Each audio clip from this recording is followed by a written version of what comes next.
Vamos a empezar por el primero. ¿Vale? Entonces, el primero tenemos aquí a Óscar. Óscar de Castro Nieto. Él es director técnico del Centro Polivea Norte, que es un centro de atención al daño cerebral. Él es neuropsicólogo y él también colabora como profesor en la Universidad Complutense. Y yo espero que la charla os sea muy, muy interesante. La charla es Programa de Rehabilitación Neuropsicológica en pacientes con agnosia visual. Entonces ya os dije que ayer se enfocó más a la parte teórica, a la valoración, y hoy se va a enfocar más a la rehabilitación y a la intervención. Pues entonces, todo tuyo, Óscar. Estupendo.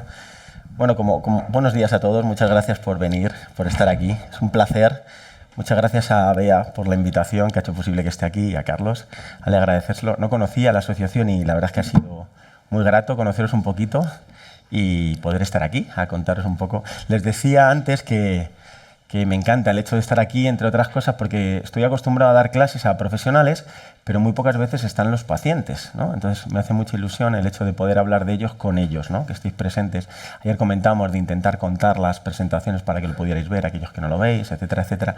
Pero a veces es verdad que hacemos un poco de despotismo ilustrado y es todo para ellos, pero sin ellos, ¿no? Y aquí están ellos, que yo creo que es la clave, ¿no? Entonces, bueno, quería primero como empezar a ilustrar un poco lo que es el cerebro, ¿no? Para mí hoy es apasionante porque estoy aquí, porque os voy a contar lo que realmente me apasiona, que es ponerme delante de un paciente y empezar a rehabilitarle, ¿no? Compartir su vida, formar parte de su día a día y con mucho tiempo, nosotros sí que le dedicamos mucho tiempo, estar muy cerquita de ellos, conocer a sus hijos, conocer sus contextos, etcétera, etcétera. Pero antes quería como unas pinceladas de entender un poco el cerebro. Yo creo que cuando hablamos de percepción, que ayer lo hablamos, lo quería transmitir. Ayer pensaba, ¿cómo lo hago para que realmente todo el mundo lo pueda entender?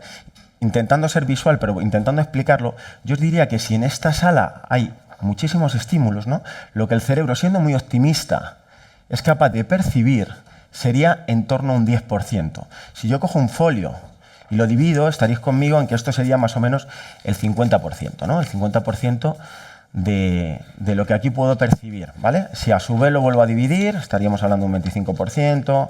Si a su vez lo divido, estaremos hablando de un 12%. Para la gente que no lo puede ver, pues bueno, pues estamos ya en un cuarto de folio, ¿vale? Y si lo vuelvo a dividir, estaremos hablando de un 12,5%, ¿vale? Siendo muy optimista lo que os digo, hablan de un 5%. Vamos a volver a dividirlo, ¿vale? Y si somos capaces de percibir un 5%, estaríamos hablando de que esto es lo que somos capaces de percibir de todo un folio, ¿vale? Cuando hablamos de percepción. ¿Qué es esto otro que no vemos? Aquí están todas las cosas que no somos capaces de percibir. Por ejemplo, estarían ondas gravitacionales, infrarrojos, tipos de ondas de luz, sonidos distintos, etcétera, etcétera. Solo podemos percibir esto. Pero el cerebro, además de solo poder percibir esto, de todo esto, de este cachito, vamos a intentar cortar un cachito aquí, ¿vale?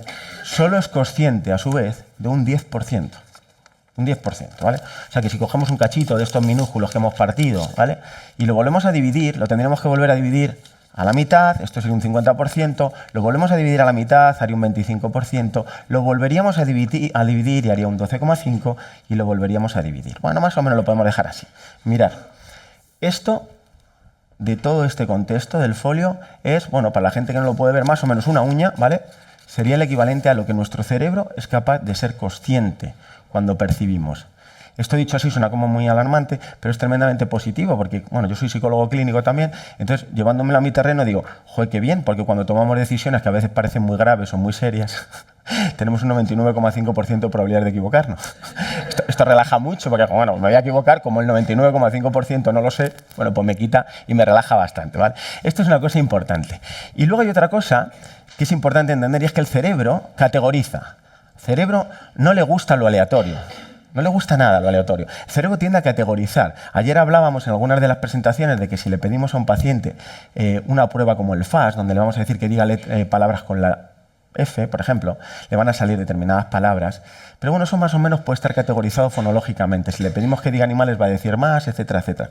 Pero si yo subiera aquí y os dijera que dijerais palabras, probablemente os sorprenderíais. Podemos hacer la prueba. Vamos a intentar... ¿Podéis subir alguno, por favor? ¿No? Subir alguno. Venga, subir aquí alguno, sin miedo, venga. Alguien que suba. ¿Me puedo subir si no? Mira aquí, perfecto. Mira, adelante. Por favor, que alguien me cuente, coger con el móvil, todos tenéis móviles, contarme, ahora cuando yo os diga ya, 10 segundos, ¿vale? ¿Cuál es tu nombre, perdón? Alejandro. Alejandro. Alejandro, te voy a pedir, ¿vale? Que durante 10 segundos digas, ¿tenéis alguien cronómetro? ¿Sí? Vale, pues cuando yo os diga ya, ¿vale? Vais a contar 10 segundos y a los 10 segundos paráis, ¿vale? Alejandro, te voy a pedir que me digas todos los nombres de países que se te ocurran. Ponemos el cronómetro, ya, y empiezas. España, Portugal, Francia, Alemania, Inglaterra, Italia, Marruecos, Argelia, Holanda. Ya. Vale, perfecto. Vale, Alejandro lo ha hecho muy bien, ¿vale? Estaría en la media, muy bien, perfecto. No te vayas todavía, Alejandro. Te vayas todavía. Ahora te quedas aquí. Ahora te quedas en la trampa, 9, ¿vale? Más o menos estaría diciendo como una por segundo, ¿vale? He dicho 9 palabras, una por segundo está bien, ¿vale? Ahora le vamos a pedir a Alejandro y a su cerebro, que es lo que nos interesa, que diga palabras inconexas, que no tengan ningún tipo de relación, pero a ser posible palabras que no veas, no valen objetos que estés viendo. Ponemos el cronómetro, ya. Montaña, puente, nube, ¿Nos pueden estar relacionadas? bicicleta, raya. Vale, 5. Y algunas están relacionadas. Ahora sí te puedes sentar, Alejandro, ¿vale? Vale. ¿Qué aprendemos? Bueno, Alejandro, muchas gracias. Vale, ¿qué aprendemos con esto? Que el cerebro lo que hace muy bien es categorizar. Nos tira ideas de categorías. Pero cuando le decimos que empiece a lucubrar de manera un poco más libre, le cuesta mucho, ¿no? Si esto no lo llevamos a la parte de rehabilitación, que es donde yo voy a ir todo el rato, entenderemos que muchas veces el cerebro no va a hacer propuestas. Pero nosotros tenemos que decidir a qué atendemos cuando nuestro cerebro nos hace esas propuestas, ¿no? Cuando metemos a un paciente en una resonancia magnética, lo que vemos muchas veces es que cuando le dices que no piense en algo, en un sol amarillo, lo primero que piensa es en el sol amarillo, se activan esas zonas, ¿no? Pero lo segundo que hace, curiosamente, es luchar contra no pensar en el sol amarillo. Por tanto, esto ya nos lo llevaremos a los libros de autoayuda para decirles que no vale decirle al cerebro que piense en cosas bonitas. No. Al cerebro le tienes que decir que atienda a aquella propuesta que tú quieres que atienda. Esa es la clave. Si somos capaces de enseñar al cerebro a atender, cuando nos proponga un montón de hipótesis, de ideas, etcétera, etcétera, para no rumiarlas, para quedarnos con el pensamiento positivo que tanto nos gusta, le diremos que atienda a esas que más nos gustan, que más nos agradan. Y de esa manera nuestro cerebro nos propondrá, ¿vale?, en relación a ese campo semántico, como hemos podido ver con Alejandro, ¿no?, aquello que más nos gusta, ¿vale? Por ahí va un poco la idea, ¿vale? Bueno, vamos con la presentación, que si no me voy a demorar y voy a acabar muy tarde, ¿vale? A ver si va.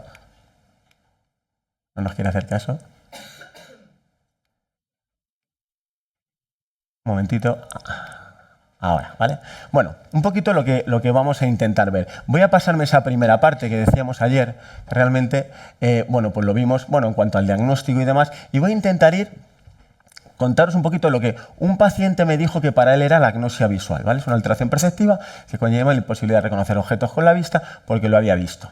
Lo que yo trato de plasmar aquí hoy es un poco ese entusiasmo. Vamos a intentar ser entusiastas de lo que hacemos, vamos a intentar estar con él, vamos a intentar apoyarle, vamos a perfilar muy bien cuál es el déficit que tiene, porque ayer cuando contábamos, ¿no?, una prosopagnosia, luego os intentaré poner un vídeo, prosopagnosia, para algunos es tremendamente frustrante. Cuando vienen pacientes a nuestro centro con daño cerebral, lo primero que te dicen es que han sucedido algo dramático, ¿no? Y la persona, tanto él como la familia, generalmente el cuidador principal, sufre lo que nosotros llamamos la pérdida ambigua, ¿no?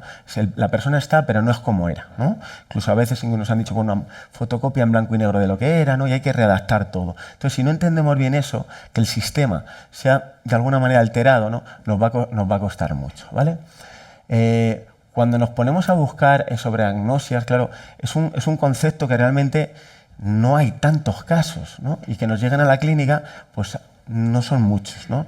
Muchos de ellos porque, primero, son poco frecuentes y luego porque están muy enmascarados. Cuando realmente, el otro día creo que hablábamos que con el neurooftalmólogo, que hay 3 neurooftalmólogos en España. Entonces, claro, es que hay muy pocos profesionales técnicos, ¿no?, encargados de estos. Incluso cuando nos llegan a nosotros, no es lo habitual, no es la patología habitual. Nosotros estamos acostumbrados a un daño cerebral, generalmente pues traumatismo craneoencefálico, ahora han reducido bastante por el tema del carne por puntos, nos vienen muchos ictus y cada vez, también como comentaba Ana de FEDACE, nos llegan más jóvenes.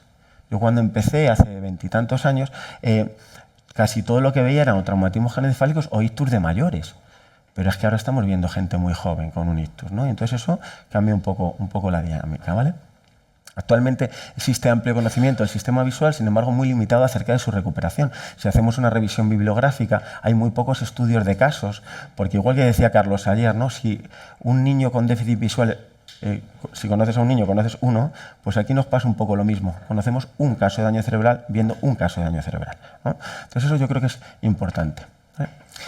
Existe comorbilidad con muchos otros trastornos, ¿no? Nosotros que nos dedicamos, como contaba ayer también Marcos, a las capacidades cognitivas, ahí he puesto algunos de los que casi sí o sí, ¿vale? Si hay un daño cerebral van a tener, ¿no? Problemas de atención, problemas de memoria de trabajo, funciones ejecutivas. Ya no me voy a meter en teoría de la mente o capacidades cognitivas como la nosognosia, que por supuesto se ven afectadas y que son realmente limitantes. Y también en la parte emocional, ¿no? La conducta, lo que es esa parte de estoy deprimido. Nos llegan la mayoría de ellos deprimidos, porque no entienden lo que les sucede. Porque sí, nosotros más o menos los conocemos, pero ellos no saben. Y de repente tienen que contar a su familiar que no reconoce lo que hay delante. Dicen, bueno, pero eso es porque ya te vas haciendo mayor, ¿no? Pues a lo mejor son cataratas. No, no, no es un tema visual, ¿no? Es un tema cerebral. Entonces yo creo que es importante entender eso y hacer una buena pedagogía, una buena didáctica de lo que realmente le está sucediendo a ese cerebro, ¿vale? Mirar, en relación a lo que os decía, fijaros qué poquitos estudios, cuando nos dedicamos a estudiar, no sé, nuevas tecnologías en la rehabilitación sobre la memoria, nos estamos encontrando de media unos 50, 60, 70 artículos en PubMed. Aquí estamos hablando de los años que más, ¿vale? De media tenemos 10 artículos al año. Esto es escasísimo. Y sobre todo que no hay mucha compatibilidad muchas veces, o no hay mucha comunicación a veces entre los distintos sectores, en distintos profesionales, para contarnos cómo van nuestros pacientes. Porque si bien el caso es único, muchos de los sistemas, muchas de las tareas, muchas de las actividades podrían servir, ¿no? Y yo creo que eso es bastante interesante, ¿vale? Luego también tenemos un problema, y es que los modelos todavía no se ajustan del todo. Nos quedamos... frecuentemente nos quedamos con este del ISO que hizo en 1890, diagnosia perceptiva y diagnosia asociativa, quizá porque es el más tradicional y es el que más fácil es de entender, ¿no? Pero realmente estamos viendo pacientes que fluctúan entre las distintas categorías. Cuando Humphreys en el 87 hablaba de diagnosia de la forma, de la integración, es que a veces vemos defectos en la forma, problemas en la asociativa y también en la perceptiva, a veces solo en algunos ámbitos de la asociativa, ¿no? Entonces es complicado, por eso hay que ir muy al detalle de lo que le sucede a cada uno de los pacientes. Y una cosa que también vais a oír frecuentemente cuando hablamos de agnosias es que el paciente generalmente fluctúa mucho. Es frecuente que el paciente te diga, por la mañana suelo percibir mejor. No sé por qué, pero parece que la paleta de colores está más ajustada, ¿no? Esto sin una acromatosia, pues bueno, ni siquiera con una agnosia al color, pero ellos te dicen, es como si la paleta, ¿no? de luces hubiera cambiado. Yo creo que eso es interesante, porque vamos a entender también cuándo debemos poner más potencial en la rehabilitación, si más en la mañana, si más en la tarde. Y aquí hay mucha fluctuación, ¿vale? Vale, los tipos, bueno, pues insisto, no me entretengo mucho, pero bueno, serían estos, ¿vale? Y más o menos podríamos hablar de perceptiva asociativa, y estos son los canales que ya veíamos el otro día, ¿no? Y nosotros generalmente nos vamos a encontrar, o yo por lo menos en la clínica, me he encontrado mucho esta otra parte, ¿no? Pacientes que empiezan con una agnosia al objeto, ¿vale? Y luego realmente te empiezan a verbalizar algún tipo de agnosia a los colores, ¿no? No lo veo igual. Un paciente hace 2 semanas me decía, jo, me fui a la nieve, Óscar, esto creo que no te lo he contado, me fui a la nieve y cuando abrí la bolsa de la nieve, mis esquís no eran los míos, mis botas no eran los míos, no las percibía como suyas, porque había pasado un tiempo y había pasado la lesión en el medio, ¿no? Entonces, al tener la lesión, aquello lo percibía de otra manera, incluso con la ropa. Te dice, esta camisa que me la he comprado hace poco, sí que la identifico, siempre es igual, pero aquella camisa que me compré cuando estuve viajando en California, no, es distinta, la noto distinta, ¿no? Muchas veces incluso no te pueden llegar a verbalizar concretamente qué es de distinto, pero te hablan de algo distinto, lo perciben distinto. Y luego, por supuesto, se puede producir un déficit en la prosopagnosia, en el reconocimiento de caras, o topografagnosia, ¿no? En el lugar en el que se encuentran no lo reconocen, a pesar de que es un lugar muy habitual para ellos. O la alexia pura, como el paciente que os voy a presentar de caso, que tiene una alexia pura sin agrafia. Es capaz de reconocer las letras de manera individual, pero no es capaz de reconocer las palabras, ¿vale? Por la ruta visual, ¿vale? Bueno, la agnosia perceptiva, ¿vale? Bueno, pues nos hablaría de identificar pues objetos, básicamente, ¿no? Y muchas veces la distinguimos de la asociativa porque son capaces de copiar, ¿no? Cuando le pones un modelo te dice, este es igual a este, o incluso es capaz de dibujarlo a la copia. Cosa que En la perceptiva es imposible, ¿no? ¿Cómo la vamos a evaluar sin detenerme mucho en esto? Como os decía, bueno, pues tenemos ciertos test de evaluación, o Popper-Reuter, batería de Luria-Quistes en OBOS, que son estos de aquí, donde podemos más o menos identificar qué tipo de agnosia va a tener, ¿no? A nuestro paciente, a este caso que os voy a poner, cuando le presentábamos letras incompletas, ¿no? Esta no la reconocía, pero cuando le decías, intenta trazar más o menos la silueta de aquello que puedes observar en el aire, decía, ah, es una D, Óscar. ¿No? Es una D, efectivamente, es una D, ¿vale? Y así con el tipo de letras. Por tanto, así podemos compensarla. Porque si hacemos una Y, ¿no? En el espacio sí, porque está preservada esa imaginería mental que nos hace entender la letra desde esa otra característica, ¿vale? También hay no hay discriminación de figuras geométricas elementales. Entonces, este paciente nos dibuja esto, ¿vale? Ante la presencia de una hoja, de una escalera o de una especie de monje, pues nos dibuja algo inconexo, ¿no? Que parecen casi ideogramas. O no es capaz de reconocer cuando le presentamos en tareas, ¿no? Pues visiones distintas, ¿no? Le pones el mismo objeto, pero en una visión girada, le cambias en escorzo, que llamamos nosotros, y no lo entiende. Este paciente, por ejemplo, es capaz de reconocer las zapatillas cuando las ve debajo de su cama, pero no es capaz de reconocerlas cuando las ve en el salón. Por eso de lo contextual. Ayer comentaba Marcos que si os preguntáramos si recordáis que hemos comido el lunes, no lo recordaríais, pero hay técnicas en psicología que nosotros enseñamos de, vale, y si os digo con quién estabais, y a qué hora, y qué llevabais puesto, y a qué olía, y especialmente algo que os llamara la atención, probablemente vais haciendo un acercamiento gradual al campo semántico, de tal manera que es más frecuente y más posible que os tire, ¿no? Lo declarativo, lo que estabais comiendo concretamente, probarlo. O el efecto de punta de la lengua, no me sale la palabra, no me sale el nombre de alguien, pero si yo empiezo a decirle que se tire nombres al azar, Laura, María, Cristina, ah, Cristina, es verdad, era Cristina, ¿no? Pues eso son técnicas que les vamos a ir enseñando para que tengan un acceso mejor, porque vamos acercando, ¿no? Vamos acercándonos gradualmente a esa percepción, ¿vale? Dentro de la variedad de agnosia perceptiva estaría la simultagnosia, que esto es muy frecuente. Pues también, como comentamos ayer, ¿no? Pacientes que le enseñamos esto y nos dicen que esto que hay aquí pues es una suma de cuadrados. Esto de aquí una suma de círculos, pero no son capaces de integrar el triángulo o no son capaces aquí de reconocer los distintos objetos que se muestran, a pesar de que sí que son capaces de decirte, mira, aquí hay algo que es como alargado, que va por aquí, incluso te lo llegan a trazar. Pero no son capaces de discriminar los que hay. O en estos ejercicios que tenemos en NeuronApp, ¿no? Les ponemos estas imágenes y tienen que decir si es igual o no, si esta imagen la contiene este otro dibujo, ¿vale? Aquí hay muchos fallos también generalmente, ¿vale? Esto lo bueno es que ahora lo que podemos hacer, y eso es lo que hacemos, dentro de ese salto a la validez ecológica, podemos ir a la casa del paciente, grabar con una cámara 360 y reproducir en la sesión todo aquello que tiene en su contexto, ¿no? Con eso le damos una validez ecológica muy grande, porque realmente está viendo su casa, ¿vale? Vale. Dentro de la agnosia asociativa, que sería la incapacidad para reconocer objetos presentados visualmente, a pesar de poder copiarlos, describirlos o dibujarlos, se produce una ausencia de significado. Aquí es muy típico, ¿no? Que le pongamos algún tipo de test donde le ponemos varias imágenes y tiene que identificar las imágenes, pero no por la forma, sino por lo que significan, ¿no? Aquí el test de las pirámides es una de las claras. Tienen información pierden un poco la información, de tal manera que si le pasamos pruebas de categoría a través de alguno de estos test, pues aquí, por ejemplo, lo que podemos ver es que te van a decir que lo emparejarían con porque la forma se parece más, ¿sí? Sin entender, ¿no? Que tiene una connotación, ¿no? Lluvia, ¿no? Elemento climático, que nos va a proteger. Aquí pasa lo mismo, ¿no? Son cerillos, son fósforos, ¿no? Para indicar la vela, ¿no? Aquí no van a saber muy bien discriminar con cuál de los dos van, o en este caso exactamente lo mismo, ¿no? Cuando ven un camino o unas vías de un tren, no van a saber con cuál asociar el coche, porque realmente no lo integran, ¿vale? Bueno, igual, sin detenerme mucho, ¿no? Distintas áreas del cerebro donde se van afectando distintos componentes, ¿no? Aquí tenemos algunas dificultades, es que cuando nos enfrentamos a alguna degenerativa, estas cosas van surgiendo y de repente el paciente va dejando de percibir, ¿no? Y eso a veces es muy, muy complicado, porque bueno, tenemos que ver un poco, y claro, con el drama que eso supone es hasta dónde va a llegar esta patología. ¿Va a dejarme sin habla? ¿Va a dejarme sin reconocer objetos? ¿Voy a poder llegar a reconocer a mi hijo en algún momento porque he leído en internet que hay una cosa que se llama prosopagnosia, ¿no? Bueno, pues sí que yo creo que hacer estudios serios, ¿no? Y informarnos bien, volver a los modelos, ¿no? Para poder más o menos intuir hacia dónde va a ir la patología, yo creo que eso les va a dejar muy tranquilos, ¿vale? Nada, otra variedad, la agnosia prosopagnosia, ¿no? Y bueno, ¿dónde estaría localizada? No me voy a entretener mucho, ¿vale? Pueden discriminar, es curioso, porque sí que pueden discriminar algunas capacidades, pero no otras, ¿no? Edad, sexo, emociones, emparejar caras, pero no identifican al individuo, ¿no?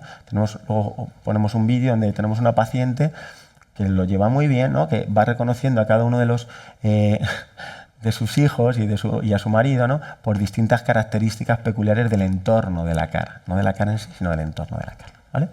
Y la agnosia al color, bueno, pues como decía antes, ¿no? Localizada en zonas generalmente en V4, ¿no? Y luego muy importante porque hay mucha comorbilidad con otros trastornos. Entonces es interesante que cuando nos enfrentemos a este tipo de pacientes, ¿no?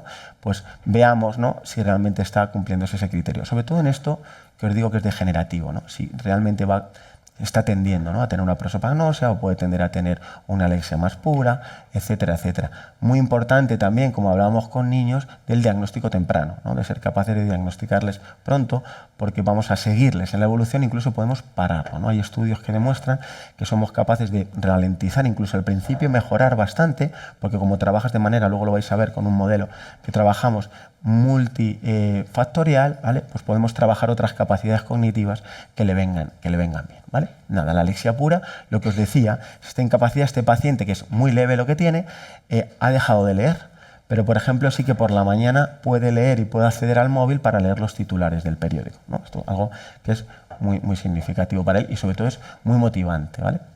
Las causas más frecuentes que nosotros vemos, ¿vale? Serían de las alteraciones visuales, pues serían algunas de estas más todas las que vimos el otro día, ¿vale? Y cómo van a afectar. El hecho de conocer bien todas estas vías, ¿no? Nos van a dar no solo sobre la lesión de la agnosia, sino sobre el resto de lesiones que puede presentar el paciente y cómo restituirlas, ¿vale? ¿A qué puede afectar? Bueno, pues puede afectar a todo, ¿no? Realmente puede tener una incapacidad para reconocer objetos, para copiar objetos, reconocer los colores, para leer, para ver señales de tráfico, ¿no? Entonces, al final nos encontramos con una persona que realmente está bastante limitada, porque realmente tiene muchos déficits invisibles, ¿no? Que decimos nosotros, tú le ves, ¿no? Lo que hablamos muchas veces del daño cerebral invisible, ¿no? Aquellas patologías que no se muestran, ¿no? Que si no te lo dicen, bueno, pues en principio no somos capaces de identificarlas, ¿vale? Por supuesto, un buen diagnóstico, una buena evaluación médica para descartar otros tipos de lesiones y cada vez nos vamos acercando más. Nos encontramos a veces que estos pacientes nos llegan y no hay un diagnóstico claro, ¿no? Nos hablan de agnosia visual, pero no hay un diagnóstico claro, porque no aparece nada en resonancia. Las resonancias están muy bien, son muy específicas, pero todavía les queda mucho camino, ¿no? Porque parece que es como la panacea, no es la panacea porque al final se basa igual en algoritmos, ¿no? Y tenemos que intuir lo que está sucediendo. Cuando son lesiones muy extensas es evidente que lo va a detectar, pero pequeñas lesiones de pequeño vaso o microinfartos lacunares a veces pasan desapercibidos. Y nos vienen las personas con una sensación subjetiva de malestar, de mucho déficit, que no aparece en ningún tipo de estudio, ¿vale? Es importante. Y aquí empieza todo, ¿no? Que esta es la parte que a mí realmente más me gusta, donde ya tenemos al paciente delante de nosotros, ¿vale? Y empieza el momento del trabajo realmente con él, donde empezamos a revisar todos los informes, los vemos con él, lo hablamos con él, ¿vale? Hacemos una entrevista inicial sistémica a todos los agentes que pueden estar trabajando con él, compañeros de trabajo, el portero de su casa, incluso si es necesario, por supuesto los familiares, le acompañamos a las visitas incluso neurológicas y luego no solo sistémica, sino sistemática, ¿vale? Tenemos un protocolo, ¿vale? Que por el tiempo que tenemos no puedo desglosaros, pero tendríamos que ir capacidad cognitiva por capacidad cognitiva y área por área para poder ir viendo qué afectación tiene. Una valoración completa a nivel cognitivo, emocional, conductual y una definición de objetivos. Y aquí, por ejemplo, muchas veces lo que nos encontramos es que cuando se plantean objetivos de rehabilitación faltan las metas funcionales. Está muy bien que yo diga, voy a mejorar la atención, la memoria, la agnosia. Ya, pero ¿para qué? ¿No? ¿Cómo lo aterrizo eso en su vida diaria? Para que pueda ser capaz de preparar el desayuno a la familia, para que pueda ser capaz de venir al centro en coche, para que pueda echarse una partida de mus con los colegas, ¿no? Como es el caso de este paciente. Y luego dentro del diseño del programa de intervención, por favor, transdisciplinar, ¿no? Nosotros en el centro tenemos 8 neuropsicólogos, 8 fisioterapeutas, 6 terapeutas ocupacionales, 4 logopedas, una trabajadora social y nos ponemos en contacto todos, ¿no? Definimos un tutor de cada una de las áreas para trabajar con ese paciente, ¿no? Por aquello de que probablemente algo se nos pueda escapar. Y le ponemos a él, ¿no? Yo siempre digo que hay que pasar de lo multidisciplinar a lo transdisciplinar. Y la diferencia está en que en lo transdisciplinar metemos al paciente. Y el paciente es partícipe de todo ese proceso, ¿no? Hacemos partícipe porque bueno, pues aquí son adultos, generalmente no son niños, ¿no? Donde es más difícil, lo comentamos esta mañana, donde tienes muchas veces que inferir el dato, aquí no lo pueden contar. Entonces es muy interesante todo lo que ellos aporten, ¿vale? Y luego una supervisión, esto es un continuo cambio, estoy poniendo tareas, estoy poniendo actividades, pero el paciente me está reportando, ¿no? Pues hoy he tenido una dificultad esa es a la que tengo que atender, porque esa es la que realmente le incapacita. El lunes, sin ir más lejos, me decía este paciente, Óscar, no sé si tiene algo que ver, pero he soñado que tenía agnosia, ¿no? En relación que muchas veces aparecen los sueños, ¿no? Que hablamos ahí en algunos trastornos. Pues vamos a estar atentos a eso, porque ¿cómo le afecta eso? ¿No? ¿Lo ve bien, lo ve mal, lo ve perjudicial? Es importante, ¿vale? Principios generales a nivel de rehabilitación. Comenzar lo antes posible, que sea individual, consensuado de forma sistémica, en un proceso transdisciplinar, hacer partícipe a todos los agentes implicados, en especial a la familia, porque si ya nos cuesta a nosotros a veces entenderlo, imagínate a la familia, o sea, esto es una locura. Lo van a explicar de maneras... hablamos también ayer de los neuromitos, ¿no? Aquí hay muchísimos neuromitos, ¿no? Desde que el cerebro solo funciona al 10%, bueno, pensamientos contrafácticos, ¿no? Hay un estudio que han hecho en las Olimpiadas de Barcelona donde demostraban que el segundo era mucho más infeliz que el tercero, ¿no? Cuando conseguían medalla de bronce eran más felices que los que conseguían medalla de plata. Esto es muy curioso. Queda tercero. No, hombre, no, yo creo que era segundo. Bueno, ¿y por qué está más disgustado, no? Bueno, pues realmente quizá va por esa parte de la psicología, ¿no? De entender un poco cómo procesamos el cerebro que os contaba al principio. El objetivo último, sin ninguna duda, para nosotros es la mejora de la calidad de vida del paciente, pero no solo del paciente, de la familia y el aumento de su independencia funcional. Nuestros pacientes, su objetivo, por anosognosia o no, nos van a plantear que lo que quieren es volver a trabajar, volver a conducir, volver a montar en moto, etc., ¿no? Entonces, en eso de ir a ellos, ¿vale? Tenemos que intentar hacer como mucha pedagogía de esto. Por eso a veces es muy interesante, estamos como muy enfocados a veces en que es muy bueno la terapia individual. Yo creo que la terapia grupal a veces viene de maravilla y para algunas patologías es maravillosa. Porque cuando tú te enfrentas a un paciente a decirle, mira, es que tienes un problema que hace que no puedas sumar. Entonces si yo te digo 8 más 7, no vas a ser capaz de hacerlo. Dice, no, pero eso hoy no lo hago, Óscar, porque me duele la cabeza. Cuando llega al día siguiente te dice, Óscar, que hoy estoy perfecto, 15.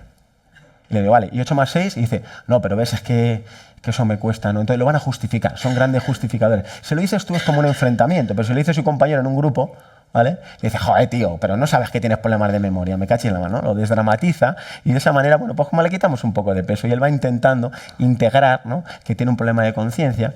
Luego tenemos técnicas de contraste empírico, contraste adaptativo que podemos trabajar para que sean más conscientes. Pero es muy bueno, ¿no? Esa parte del rol del compañero, ¿no?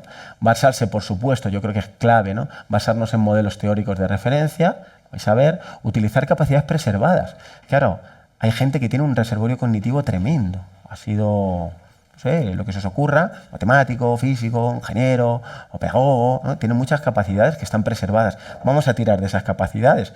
Primero, porque es donde se siente a gusto, donde se siente cómodo y donde las va a suplir. Y los estudios y los modelos nos están diciendo, como ayer exponía muy bien Marcos, que mejoran el resto de capacidades. Es muy curioso, ¿no? Cuando se ven algunos déficits en algunas áreas, otras se potencian, ¿vale? Importante también jerarquizar los objetivos y las tareas y dar una validez ecológica desde el inicio. Lo de jerarquizar es importante porque a veces yo tengo nuestro equipo de neuro, muchas veces vienen y me dicen, Óscar, está muy desmotivado y analizamos las tareas y es que son excesivamente difíciles. Entonces es muy importante que encontréis la ventana terapéutica, que digo yo, ¿no? Ni muy fácil, que sea desmotivante, ni muy difícil, que lo que genere en vez de frustración es indefensión aprendida. Si yo tengo indefensión aprendida, lo que voy a hacer es abandonar la tarea. Sin embargo, si me frustro un poquito, pero al final lo consigo, ¿no? Eso me va a motivar, porque lo veo como un reto, ¿no? Vamos a intentar ir al reto. Y luego ya hay muchos métodos, las nuevas tecnologías, la inteligencia artificial que nos está ayudando a poder generar ese tipo de gamificación, que digo yo, para que puedan jugar mientras se rehabilitan, ¿vale? Y luego, por supuesto, y creo que es la más importante, es darle validez ecológica. No sirve de nada que yo tenga un paciente que a mí me hace muy bien las tareas en la sesión, que a mí me reconoce muy bien los objetos, y todo lo pongo en a mí, porque venimos de esa tradición en la que yo soy el que rehabilita. Vamos a quitarnos este ego. Esto es una cosa compartida. Tenemos que hacerlo de la mano, ¿no? Vamos a utilizar el plural majestático. Nos mejoramos, nos trabajamos, ¿vale? Porque eso yo creo que va a ser la clave. Hay estudios que demuestran que si el paciente entiende y percibe que yo creo en que él mejora, ¿vale? Pues creamos. No digo de manera falaz ni esto, pero bueno, vamos a tener esa visión, que yo creo que un poco más positiva nos va a ayudar mucho. Y bueno, estos serían los principios generales en los que nos tenemos que basar. Inicialmente y posteriormente vamos a intentar siempre restaurar la función. En caso de que no podamos, vamos a intentar sustituirla o a la vez. Y por supuesto, si no, nos quedará la compensación. Y cada vez más, la compensación está clave. Tenemos un montón de herramientas ahora mismo, el móvil, gafas de realidad virtual, aumentada, etcétera, que nos van a permitir, ChatGPT, que nos van a permitir solventar algunos de los déficits que nos vayamos encontrando. ¿Vale? El paciente me decía, muy gracioso el otro día, le dice, Óscar, yo estaba pensando el otro día que si esto me hubiera pasado en la Edad Media, mi déficit no sería tan abrumador. Porque no había móviles. Y es verdad, realmente, claro, pues realmente no, pues no, claro, hay ciertos déficits que si el contexto está muy estructurado, no se marcan, ¿no? Hay un estudio muy bonito en Estados Unidos de monjas de clausura donde las hicieron un estudio longitudinal de 50 años y vieron que ninguna tenía Alzheimer. Pero cuando les hacían estudio post-mortem, más del 70% presentaban Alzheimer. ¿Qué ocurría? Que en su rutina, como estaba tan estandarizada, tan rutinizada, no era necesario una capacidad de memoria grande. Rutinizando todo, ¿no? Compensaban. Pues esta es un poco la idea. Quedaros con esa idea, que es muy interesante de cara a la rehabilitación. Vale. Dentro de estos principios generales, ¿no? Vamos a analizar los componentes de las tareas. A veces hay que ir analizando los componentes para ver exactamente en qué falla y trabajar siempre desde los más básicos hasta los más complejos.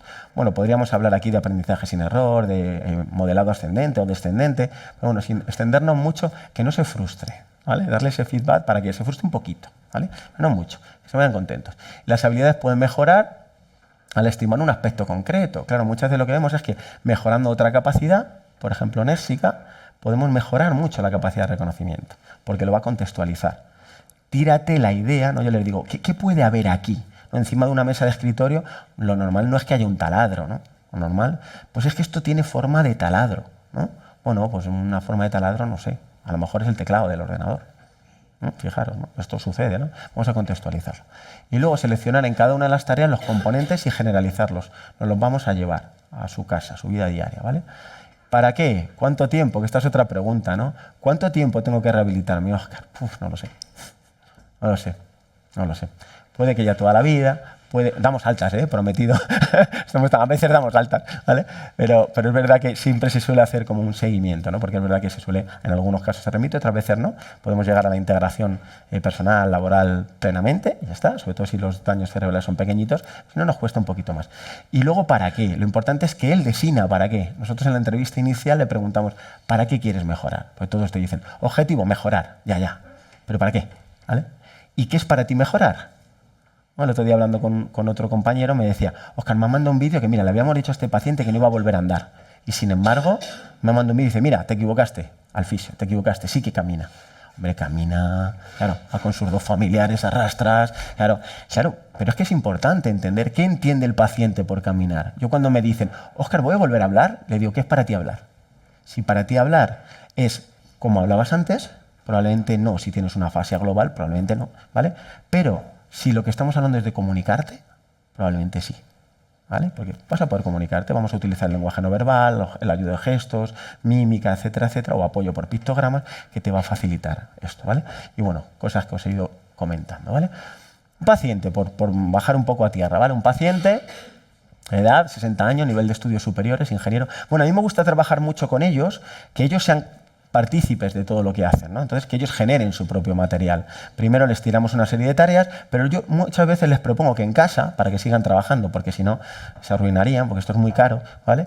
Sigan trabajando. ¿Y qué les digo que hagan? Que generen tareas que a ellos les valgan, o a otros pacientes como ellos les valgan. De tal manera que si necesito que empiecen a percibir mejor o tengo que trabajar el color, les digo que para el día siguiente, si son capaces, me traigan una presentación en PowerPoint con distintos objetos. Por ejemplo, círculos de distintos colores. Eso lo tienen que preparar y lo traen. De tal manera, en el proceso de crearlo, se están rehabilitando. Y empiezan a percibir estos déficits que pueden tener, ¿no? Y cómo solventarlos, que es una manera como muy natural de hacerlo, ¿vale? Nada, 60 años, nivel de estudios superiores, ingeniero. Este era presidente, CEO primero y luego presidente de una gran empresa multinacional, masculino y dominancia manual derecha, ¿vale? La historia clínica me la escribió él. Esta presentación la escribió él. Le dije un poco extensa para ponerla yo allí en el CaixaForum. Me dijo, yo me lo he hecho yo. Bueno, perfecto, ya está, aquí está. Esto lo hizo él, ¿vale? Entonces dijo, yo voy a contar esto de mí. con todo lo que me habéis dicho. En noviembre de 2023 acude a neurología por problemas afectivos, veis lo que os decía, muchos vienen por problemas depresivos, ¿vale? Tristeza, depresión, apatía, que atribuye a medicamento para hipertensión. Claro, cuando el cerebro no sabe a qué es debido, pues nos tira ideas, lo que hablamos con Alejandro, pues nos tira ideas, ya está. ¿A qué atendamos nosotros? ¿Es nuestro rollo? Pues luego iremos viendo, ¿vale? Desde abril nota dificultades para leer, reconocer cartas, sus sorpresas cuando de repente va un día al pueblo, se va a echar la partidita de mus con los compañeros, con los amigos, y dice, oye, tráenos otra baraja que esta está sucia. Digo, no, esta está mal, tráenos otra nueva. ¿Cómo está nueva? No reconozco nada. No soy capaz de ver horóscopas y esto es imposible. Ahí empieza todo y empieza como una maraña de pruebas de todo tipo, por todo tipo de médicos, hasta que de alguna manera pues, se diagnostica, ¿no? Lo que tiene. Desde abril nota dificultades para leer, reconocer cartas, encontrar palabras especialmente en inglés. Bueno, es un hombre que obviamente maneja los dos idiomas, pero no es nativo. Entonces no es bilingüe natural, lo adquiere el inglés. Deducimos que estará en el otro hemisferio, ¿no? Intranquilidad de ir a sitios no conocidos, se equivoca de salida al estimar distancias, tenía un problema, él seguía conduciendo, pero cuando le decían tome la salida 27 dirección Arganda, ni el 27 ni la dirección Arganda. Entonces lo que hace, compensa, dice, bueno, como me dice el GPS a 500 metros, yo soy un hombre que corre, pues estimo lo que son 500 metros con el coche, más o menos a esta velocidad, y me salgo por esta. Claro, eso puede acertar o no, ¿vale? Eso hay que trabajarlo. Eso es una de las cosas que hemos trabajado. No refiere desorientación ni alteraciones de memoria, no se evidencian déficits en funciones ejecutivas. Por tanto, vamos a suponer que de hecho están preservadas la inhibición, la capacidad de razonamiento, conciencia de déficit, planificación, secuenciación y supervisión de la tarea. Por tanto, con todo eso bien, fijaros el amplio espectro que se nos hable de posibilidades a la hora de trabajar con él, porque tiene muchas cosas preservadas, ¿no? Bueno, se hacen estudios de biomarcadores negativos. Al principio le dicen que puede ser un Alzheimer, luego parece que arroja una leucocariosis leve moderada, ¿vale? Remitido a neuropsicología con el siguiente diagnóstico: deterioro cognitivo neognésico, multidominio, afectación predominante, lectoescritura no visual y trastorno afectivo, con síndrome depresivo.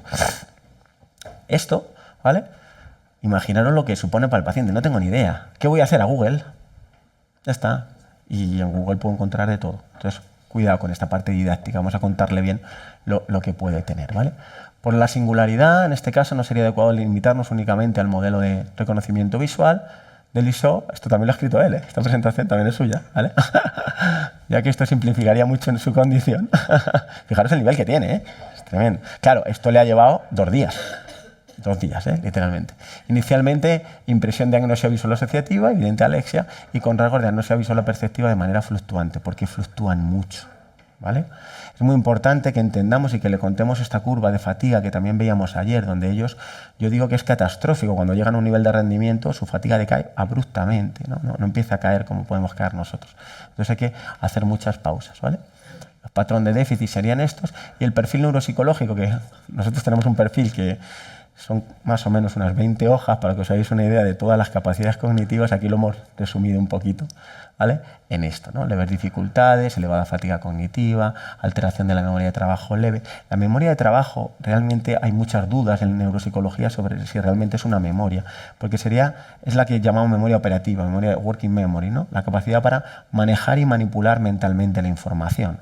O sea, que yo os diga, ir a la cocina, cogéis una cuchara y la traéis del revés, eso sería un proceso de memoria de trabajo, ¿no? Si la perdéis. El otro día me preguntaba una mujer, Óscar, ¿cómo puedo saber si mi mujer tiene una demencia o es un proceso normal de patología de memoria? Y digo, mira, tú le dices que vaya a la cocina y que coja el tomate. Si se vuelve sin el tomate, no te preocupes porque todavía está a salvo. Si ve el tomate y no lo coge, ahí hay un problema. Entonces la traes que le vamos a hacer una batería neuropsicológica, ¿vale? Porque el elemento no dispara el recuerdo. Entonces ahí hay un problema neuropsicológico, ¿vale? Vale. Bueno, pues es un poquito el patrón de déficit y esto sería el modelo de rehabilitación en el que nosotros nos hemos basado. Como os digo, hay muy pocos estudios que nos digan qué modelos están funcionando para la rehabilitación neuropsicológica, ¿vale? Bueno, uno de los que funciona, ¿no? Y nosotros hemos adaptado un poquito, ¿vale? Es el de Payne, de Adriana Castillo, ¿vale? En el que ella se basa en una reorganización jerárquica cerebral compuesta por esto, ¿no? Áreas primarias, que serían, reciben la información perceptual, un área secundaria de la función para combinar estímulos para darle significado, y las áreas terciarias para interpretar la información. Nosotros nos hemos llevado un poquito esto Y claro, hemos metido la parte más neuropsicológica de capacidades cognitivas. Entonces, ellos en el modelo PAIN se centran en trabajar las distintas capacidades de los lóbulos, ¿no? Entonces, trabajan por lóbulo temporal, occipital, parietal y frontal. Nosotros somos aún más específicos y nos vamos a las capacidades cognitivas concretas. A la atención, todas estas que contamos ayer, sostenida, selectiva, alternante, a las náuseas, dependiendo de cuál sea, de qué tipo de praxias tenga, a las funciones ejecutivas, etc., ¿no? Y lo que haríamos sería, asumir estos principios, estimulación de todas las áreas. Nosotros, en vez de por lóbulos cerebrales, como os digo, por capacidades, rehabilitación jerárquica, equipo de trabajo coordinado, intensivo, personalizado, individual y multifactorial. Cuando digo intensivo, ¿de qué estoy hablando? Intensivo estoy hablando de que lo que estamos viendo más eficaz serían sesiones a la semana, unas 3-4 sesiones, ¿vale? De 1 hora, más o menos, ¿vale? Con sus correspondientes, por supuesto, trabajo para casa, que digo yo, las tareas para casa, ¿vale? Y este sería el modelo PAIN, ¿no? Que habla de proyección, asociación e integración, ¿vale? Bueno, una primera fase de estimulación de los aspectos más elementales de la percepción visual. Antiguamente utilizábamos objetos, ¿no? Cogíamos objetos, ¿no? Y ya encadenados, ¿no? Hay muchos juegos, programas que ya no lo pueden hacer, pero nosotros ahora con Photoshop es muy fácil, ¿no? Que pongamos una imagen muy motivante de la persona, por ejemplo, el peluche de su hijo, y le vayamos quitando contraste, ¿no? Le cambiamos la gama de color y podemos ver hasta dónde son capaces de percibir. Luego logramos la discriminación visual de los estímulos simples, colores, formas, tamaños, figuras, y lo vamos combinando, ¿vale? Y una tercera fase integraríamos la forma y las características del objeto con su nombre y su posición en el espacio, ¿vale? Aquí, por ejemplo, un ejercicio que es muy prototípico sería este, ¿vale? En el que relacionamos el objeto limón con la palabra escrita limón, con el sabor a limón, con el uso de agua limón y el olor a limón, porque así lo va a percibir, ¿no? Como decíamos ayer, este tipo de pacientes con una náusea asociativa, por otra vía, está preservado. O sea, si lo tocan lo van a identificar, si lo huelen lo van a identificar. Y otras agnosias son bastante difíciles de diagnosticar, primero porque son escasas y luego porque se suelen confundir. Por ejemplo, la agnosia al olor, tuve un paciente que tenía agnosia, amusia al olor, y decía, no, pero es que a mí esto me han contado que es de los inhaladores. Yo tengo rinitis, entonces me he hecho inhaladores, me han quemado los coles y entonces ya no percibo bien. No, usted tiene una agnosia, sí que es capaz de percibirlo, no lo entiende, no lo identifica. Y la rehabilitación en el área de integración temporal-occipital, que es la clave para que de alguna manera entienda el sistema, ¿no? El cerebro llega a entender toda la información e interprete la representación que tiene el estímulo, ¿vale? Lo que os decía antes, el objetivo en sí, estamos acostumbrados a ver objetivos de rehabilitación en este sentido. Cuando vemos la literatura vemos estos objetivos. A corto plazo, mejorar el reconocimiento de objetos comunes, reducir tiempos de respuesta en realización de tareas, entrenar procesos atencionales o mejorar el estado de ánimo. No, tenemos que ir a esto. Si no ponemos metas funcionales, nuestro paciente, esto es muy ambiguo, no lo va a entender. ¿Para qué? Otra vez volvemos al para qué. A mí lo que me interesa es que el paciente consiga esto, ¿no? ¿Por qué? Bueno, estas son las que hemos puesto con este paciente. Reconocer señales de tráfico, porque se pierde, porque llega más tarde a los sitios. No se llega a perder, al final encuentra el sitio, pero claro, tiene que salir 1 hora antes para poder llegar, porque se puede saltar la señal. Poder utilizar un telepeaje. La primera vez que voy con él para ver su casa, ver un poco dónde se maneja, tenemos que coger un telepeaje y, claro, imaginaos la dificultad en la máquina para meter el ticket, coger el cambio, etcétera, etcétera. Hablamos con la DGT, yo soy muy de meterme a todo y he visto gente maravillosa en el mundo, entonces yo les pido y la gente me da, es estupendo. Yo hablo con la DGT y le digo, oye, por favor, ¿me podéis pasar imágenes de todos los telepeajes que hay en esta zona? Te mandan los telepeajes y tú trabajas con esos telepeajes, ¿vale? Bueno, puedes incluso ir luego para probar realmente si funcionan, ¿no? Manejar el GPS para no perderse, como os he contado antes, ¿no? Pues lo vamos a poner en la función de audio, ¿sí? Y vamos a trabajar esa estimación. Claro, no es lo mismo que vayas a 50 que vayas a 100. Pues mantén una velocidad estable y así más o menos siempre lo vas a estimar. Y luego recibir y atender una llamada del trabajo en el coche. Imaginaros, si ya contábamos ayer que nos cuesta a todos, que de repente no sabemos muy bien dónde ir y lo que hacemos es bajar el sonido de la música o de la radio para prestar más atención, pues imagínate estos pacientes. Estos pacientes, como se cruza una cosa de estas, entonces, bueno, les enseñamos unas técnicas que ya no tienen nada que ver con la agnosia visual, que sería de prevención de respuestas. Apago el móvil y contesto después, ¿vale? O tiempo de espera, etcétera, etcétera, ¿vale? A medio plazo, lo mismo, ¿vale? Pues pasamos de esos objetivos a medio plazo, que serían como genéricos, ¿no? Lo que podríamos decir, a metas funcionales. Vamos a utilizar un diario para escribir cómo se siente y cómo se manejan las actividades de la vida diaria con un objetivo, y el de regular su fatiga. Estos pacientes se fatigan mucho. Vamos a hacer que identifique cuando empieza a fatigarse para que decida cuándo se tiene que enfrentar a una tarea más compleja. ¿Vale? Si está fatigado, paramos, ¿vale? Vamos a leer toda la mañana los titulares de las noticias en el móvil, que es algo que le gusta. Este paciente ahora está empezando a perder la lectura y de leerse libros muy grandes, bueno, no puede leer, le cuesta mucho, ¿no? Entonces lo que hemos hecho ha sido coger cuentos, primero se lo damos en audiolibro, cuentos cortitos estoy hablando, le damos el cuento, lo oye, ¿vale? Y luego lo lee. Y el reconocimiento ha mejorado, claro, obviamente una maravilla, pero ha mejorado el reconocimiento también de la lectura normal, ¿vale? No sé cómo vamos, Carlos. Paso, voy rápido, ¿vale? Más metas funcionales, ¿vale? Establecer rutinas, el modelo de sesión, llegada, diálogo de bienvenida, revisión de la tarea para casa. Este paciente es un paciente que trabaja muchísimo, ¿vale? Con este tipo de preguntas, no le mando tareas y ya está, no, dame feedback, ¿vale? Dime qué va. Retroalimentación positiva y tareas, explicación de los mismos, didáctica de la razón, porque se producen muchos sesgos cognitivos. Empiezan a interpretar, esto no lo hago seguro porque resulta que es que ayer mi hijo discutió conmigo. No tiene que ver con eso, ¿vale? Vamos a ser como muy cautos en eso. Pautas, o sea, una pausa de conversación de algún asunto que le pueda interesar para relajar un poquito y ejercicios específicos de agnosia visual, atención, velocidad de procesamiento que preparamos antes. Otra vez pausa, ejercicio de alexia y finalización con retroalimentación de la ejecución que ha tenido, ¿vale?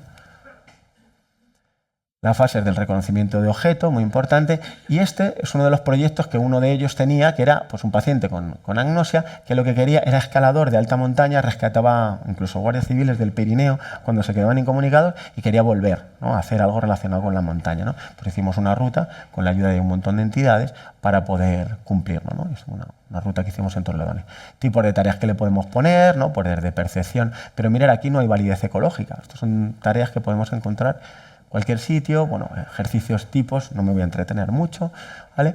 Secuencia del 1 al 40, bueno, estamos trabajando distintas capacidades, aquí trabajaríamos memoria de trabajo, aquí está control alternante, atención alternante, scan visual, aquí reconocimiento de palabras, aquí, bueno, también un poquito de memoria de trabajo, etcétera, etcétera.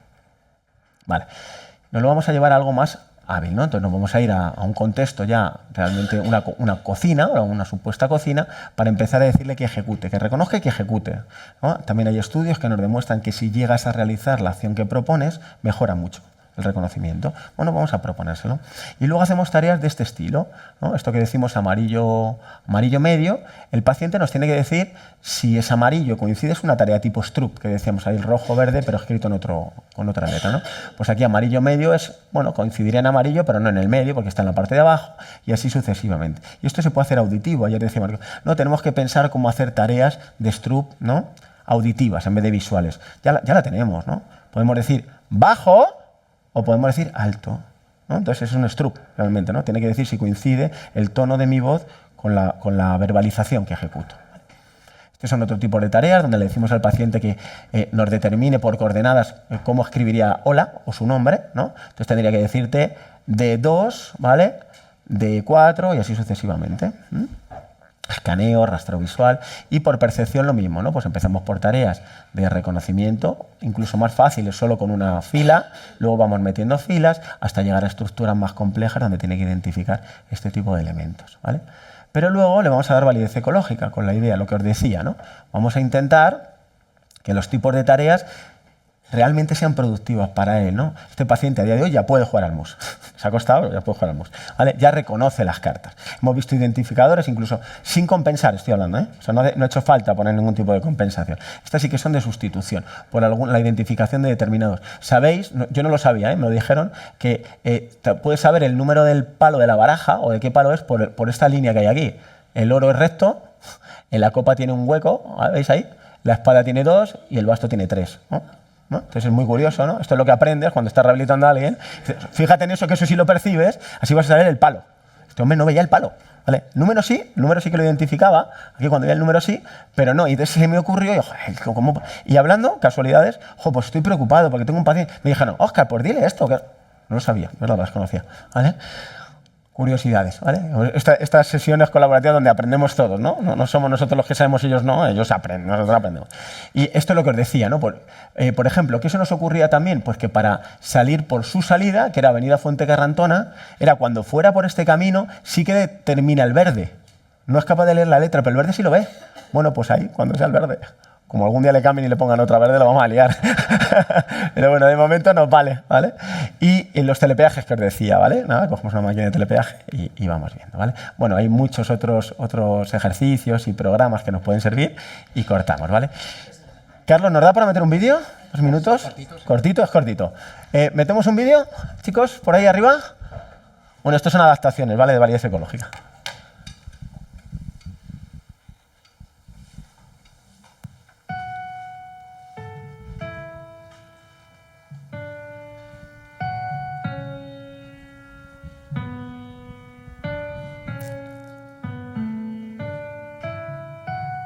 Prosopagnosia. Prosopagnosia. Que no reconozco los objetos ni los rostros. Las siluetas, en definitiva. Yo no veo la cara de la gente. Yo conozco a la gente por la colonia, por la voz, pero por la cara. Y para jugar un coche, yo veo que es un coche hasta que no estoy muy cerca. A mí me afecta mucho la vista.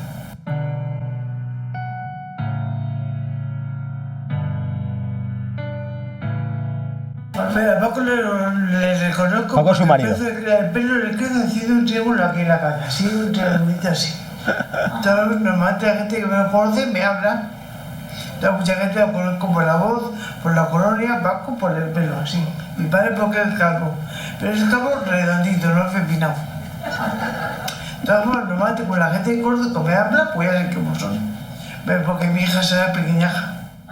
Habla desde más abajo. Muy grande. Mi hija no es grande también y también por la voz. Entonces yo estaba siempre conmigo, entonces es más fácil los poderes. Forman parte de mi vida. Y aquí ya voy, me voy fijando, como llevéis una chapita y parece que de colores, ya sé cada uno más o menos, me voy quedando en el disco duro.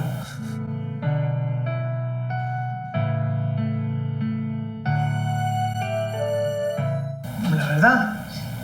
Me da mucha rabia. Yo soy consciente perfectamente de mis limitaciones, sé perfectamente lo que puedo y lo que no puedo hacer. Mucha gente me dice, ¿se ha frustrado por no trabajar? Digo, yo no. Yo no estoy frustrado, yo trabajo en mi casa. Yo no cocino, me debo cocinar en un sitio, cocino en mi casa. O sea, no me cuesta ningún trabajo pedir ayuda a nadie. A mi familia, a mis hermanos, a mis hijos, a quien sea. Bueno, un proyecto que hicimos, ¿vale? De igual, intentar rehabilitar a gente con daño cerebral, con prosopagnosia en este caso, ¿vale? Y nada, y os dejo la última presentación. Bueno, esto es validez ecológica. Nada, ahí teníamos discusiones. Ay, perdonad. Y nada, esta es mi enana. Que os dejo el correo electrónico ahí, por si queréis cualquier cosilla. O sea, Muchas gracias, Oscar. Muchísimas gracias, ha estado genial. Me alegro mucho. Muchísimas gracias, Oscar. Una estupenda presentación. Como veis, seguimos con un buen nivel. Hemos empezado fuerte la mañana.